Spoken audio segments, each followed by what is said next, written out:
जय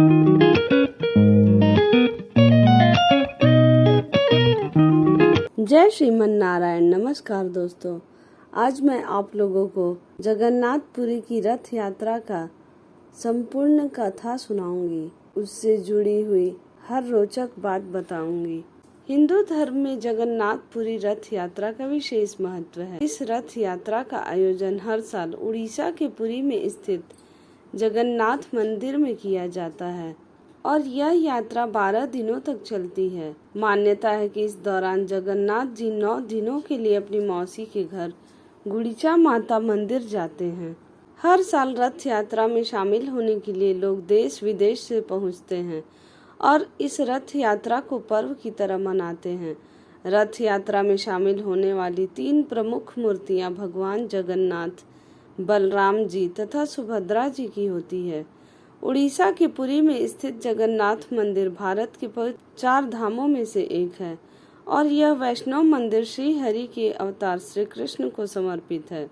वैसे पूरे साल इनकी पूजा मंदिर के गर्भगृह में होती है, लेकिन आषाढ़ माह में 3 किलोमीटर की अलौकिक रथ यात्रा के जरिए इन्हें इनकी मौसी के घर गुड़िचा मंदिर लाया जाता है। यह मंदिर 800 वर्ष पुराना है, जहां भगवान श्री कृष्ण भगवान जगन्नाथ के रूप में विराजित हैं और उनके साथ उनके बड़े भाई बलराम और बहन सुभद्रा की भी पूजा की जाती है। पद्म पुराण के अनुसार भगवान जगन्नाथ की बहन ने एक बार नगर देखने की इच्छा जाहिर की थी। तब जगन्नाथ जी और बलभद्र अपनी बहन सुभद्रा को रथ में बैठाकर नगर दिखाने निकल पड़े। इस दौरान वे मौसी के घर गुड़िचा मंदिर भी गए और वहां 9 दिन तक ठहरे। ऐसी मान्यता है कि तभी से यहाँ पर रथ यात्रा निकालने की परंपरा है। इस रथ यात्रा को लेकर कई मान्यताएं हैं।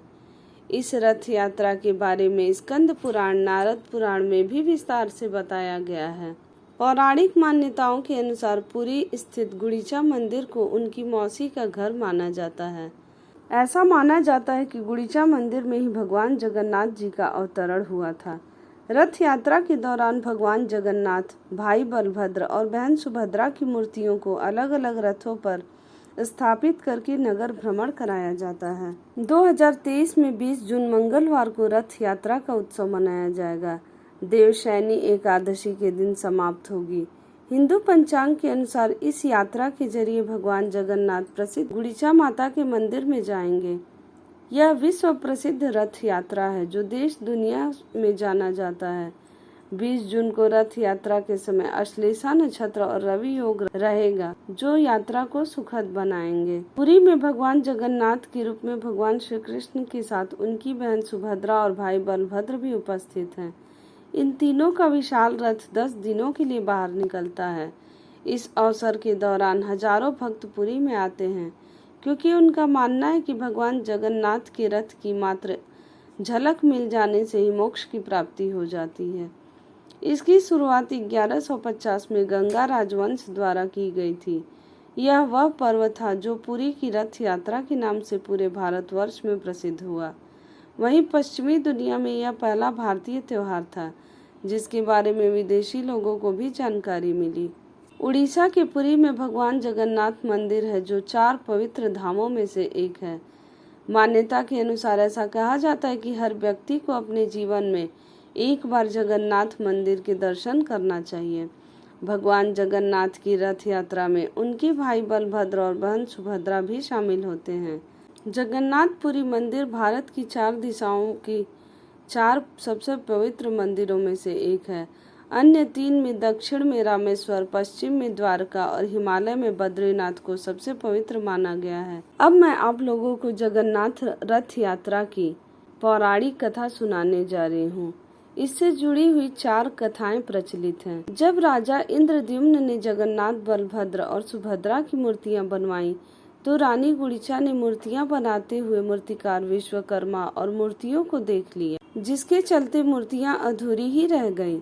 तब आकाशवाणी हुई कि भगवान इसी रूप में स्थापित होना चाहते हैं। इसके बाद राजा ने इन्हीं अधूरी मूर्तियों को मंदिर में स्थापित कर दिया। उस वक्त भी आकाशवाणी हुई कि भगवान जगन्नाथ साल में एक बार अपनी जन्मभूमि मथुरा जरूर जाएंगे। स्कंद पुराण के उत्कल खंड के अनुसार राजा इंद्रद्युम्न ने आषाढ़ शुक्ल द्वितीया के दिन प्रभु के उनकी जन्मभूमि जाने की व्यवस्था की। तभी से यह परंपरा रथ यात्रा के रूप में चली आ रही है। एक दूसरी कथा के अनुसार सुभद्रा जी द्वारिका दर्शन की इच्छा पूरी करने के लिए श्री कृष्ण और बलराम ने अलग अलग रथों में बैठकर यात्रा की थी। सुभद्रा की नगर यात्रा की स्मृति में भी यह रथ यात्रा पुरी में हर साल होती है। एक बार राधा रानी कुरुक्षेत्र में श्री कृष्ण से मिलने पहुंची और वहां उन्होंने श्री कृष्ण से वृंदावन आने का निवेदन किया। राधा रानी के निवेदन को स्वीकार करके एक दिन श्री कृष्ण अपने भाई बलराम और बहन सुभद्रा के साथ वृंदावन के द्वार पहुंचे तो राधा रानी खुश हुई कि उन्होंने तीनों को रथ पर विराजमान करके उसके घोड़ों को हटाकर उस रथ को खुद की अपने हाथों से खींचकर नगर का भ्रमण कराया।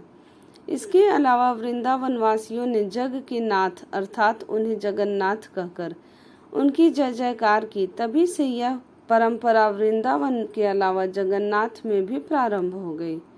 चौथी कथा के अनुसार चारण परंपरा के अनुसार भगवान द्वारिकाधीश जी के साथ बलराम और सुभद्रा जी का समुद्र के किनारे अग्निदाह किया गया था।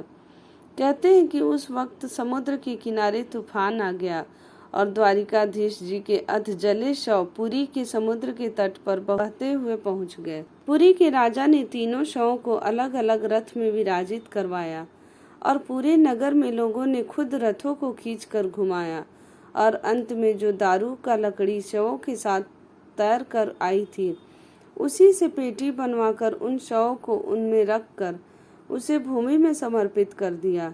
इस घटना की स्मृति में ही आज भी इस परंपरा को निभाया जाता है।